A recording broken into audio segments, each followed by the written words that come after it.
වූ සුවිශේෂයට ඇහුම්කන් දෙමු. අලුබදාදායින් පසුව එන බ්‍රහස්පතින්දා දිනයයි අද. ශුද්ධෝලෝක්තුමාගේ සුවිශේෂයේ 9 වෙනි පරිච්ඡේදයේ 22 සිට 25 දක්වා. මා නිසා සිය ජීවිතේ නැති කරගන්නා එය රැකගනී.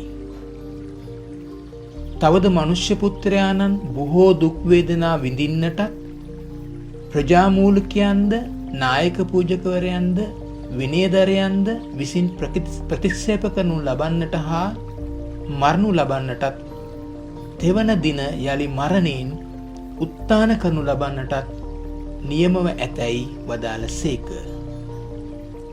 ජේසුස් වහන්සේ සියල්ලන්ට කතා කොට යමෙක් මා අනුව එන්නට කැමැත්තේද ඔහු තම කම නසා දිනපතා සිය කුරුසිය දරාගෙන මා අනුව ආවා වේ.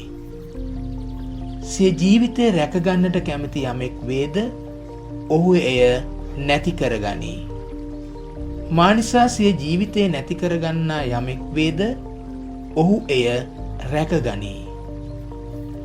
යමෙකු මුළු ලෝකය ලබා ගත්තත් සිය ජීවිතය නැති කරගතහොත් නැත්නම් විනාශ කරගතහොත් ඔහුට කුමන ලාභයක්ද?